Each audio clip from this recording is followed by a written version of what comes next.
Hey, we're back, and I'm your host, BKP, and we're at Sycamore Crossing in beautiful downtown Blue Ridge. And this is a segment that we're starting, we're going to do it monthly, hopefully, at the convenience of the schedule, hopefully of the Commission Chair of Fannin County, whenever available. I want to welcome Commission Chair Stan Helton. How are you doing? I'm doing great, sir, and thank you for having me here this morning. Well, you know what I was thinking, Chairman, is 6 months, and you know, there's been a solid 6 months that you've been in the office. 6 months is an opportunity to get some things going, make some changes, set some direction. So just give me a brief summary of the first 6 months, some of the highlights that you feel, the accomplishments. Okay. I think it starts at the priority, the fire station, number one. We, as you know, we had that re-engineered, had a lot of buy-in from all the leadership in the fire department, EMS, and we talked to architects, engineers, and very importantly, got the post commissioners involved. And what we've come up with as a result was a savings of about $1 million with no integrity issues at all with the station itself. In other words, we've saved $1 million over whatever it's going to cost us, hopefully no more than 3, and there won't be one hair singed on any citizen or, very importantly, any of the fire personnel because of these changes. And we felt like that was very important to do, and when you get good people, good leadership involved, you can make a better decision. So that one, we had a grand opening a couple of weeks ago, as you know, and we've been working with the school system because they have their agricultural center just adjacent property. So we've been working with them closely on water lines and making sure our engineers and construction people don't get in the way of their folks, and because we're going across their property. So we've had some integration meetings. Tell me if I have this correct, because I was at that workshop, and I'm going to give you an opportunity there. I was at that workshop where I enjoyed it. I'm going to say I think we'll get this out in the open. If I have something I need to say, I'll come see you, won't I? Mm-hmm. Okay. Oh, yeah. So I mean, seriously. So I'm at this workshop, and I am very happy. I'm seeing the blueprints laid out. I'm seeing an opportunity for citizens to circle the table. The architect is talking, general contractor, post commissioners.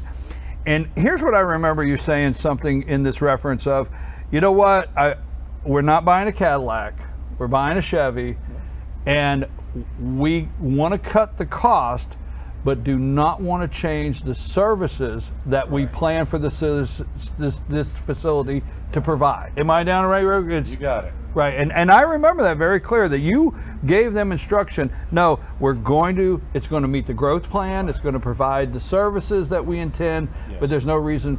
What did that come in under the initial speculation of cost? Is there somewhere, didn't that come in a little under the original?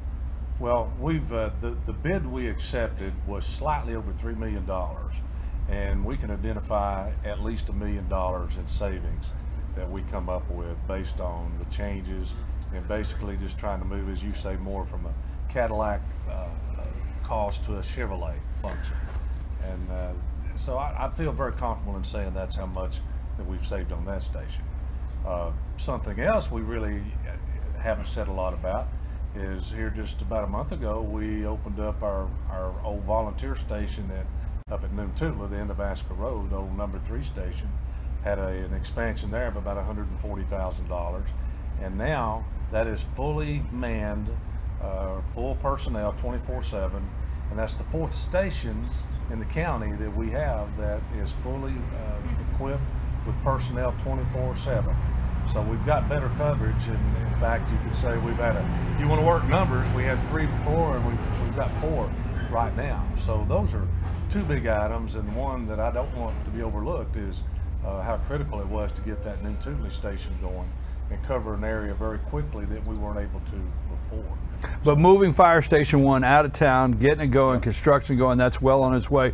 I want to, in what time we have, I know I asked you about 6 months and there's been a lot, but I want to talk about the roads and the road department and Public Works Director. Is that the correct? Public Works Director. You've spent a lot of time, and again, citizens, there was a workshop and it was all laid out on the table. All the roads were laid out. There's an emergency plan, identifying roads for emergency reasons, for weather now. Yes.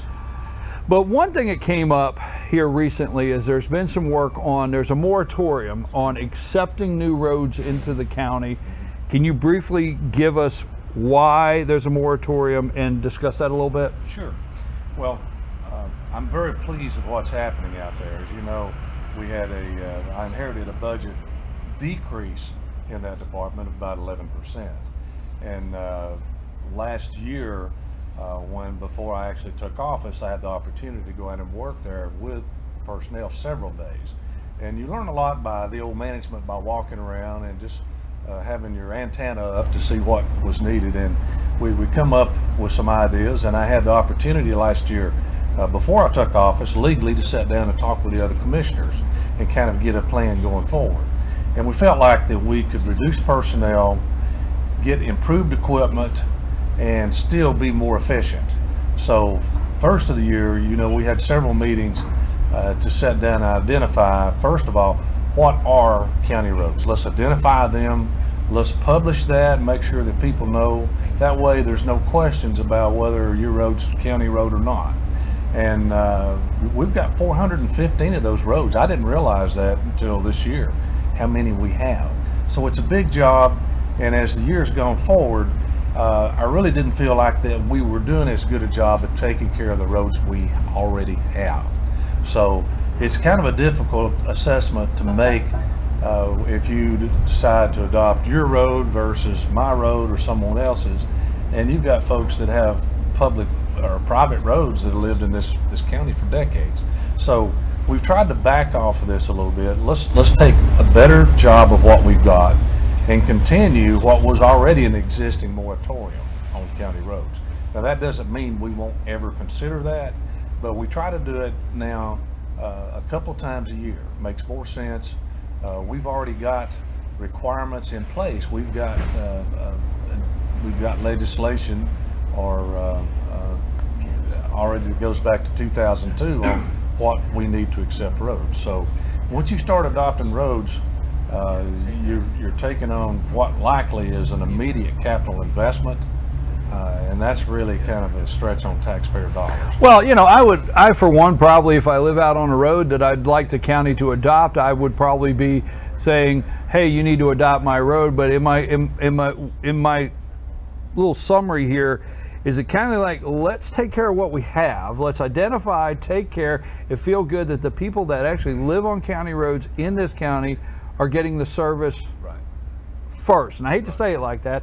Then we'll look at what we can bring in, and can we maintain it? I think that's a fair assessment. And here's something else that's important too.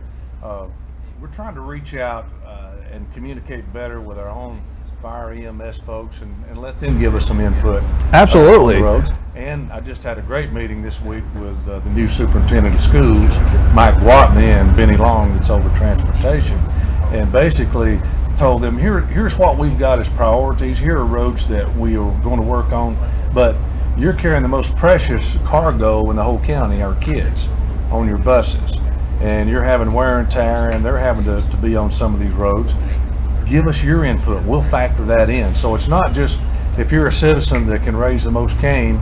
We'll factor this in and really include the school in part of that decision too. So public safety, the safety of our children, and we're gonna put those in our priority list. Sir. Then we're gonna work out of that. Yeah. Okay. All right. Big factor. All right. Now I want to give you an opportunity to bring up any subject you want before we close. So I've got one more that I want to venture into. Obviously, the budget, the operating budget for the county, what's coming in with SPLOST, what you're paying out. You've had 6 months financially. How is the county in the first 6 months? Where are we at financially in the county? Well, I'm afraid to be too happy because, you know, it's a long-term thing. Okay. But it's halftime. You've gone into the locker room, and we want to hold the lead, team. Yeah, we don't want to fumble the second half kickoff. Exactly. You know, Exactly. So, okay. Doing very well. All departments, with the exception of one, is a little bit over, and we've had to redo the numbers somewhat on administration to include costs that we didn't before. Right. But the bottom line on the county, through a little over half, is we were $1,675,000 under budget. I'm very pleased with that. Now, as we continue on back to Public Works, as you know, a big function, and we're doing more of the chip sealing. We've got paving issues we're going to be addressing, and that gap probably is going to close somewhat. But to be halfway through the year, and I know the citizens, they can read various things about what we're doing or not doing, but when you say you're $1,675,000 under budget, they understand that number. That's why I wanted to give it out. What is there? Is there a final point that you'd like to make this morning, or something you wanted to make sure we talked about before we left?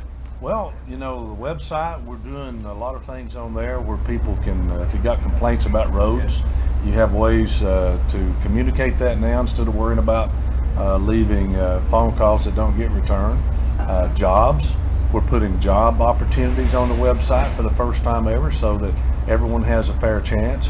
And probably my pet peeve, agendas. Yeah, they're on the windows. Yes, sir. You'll get yours today later on.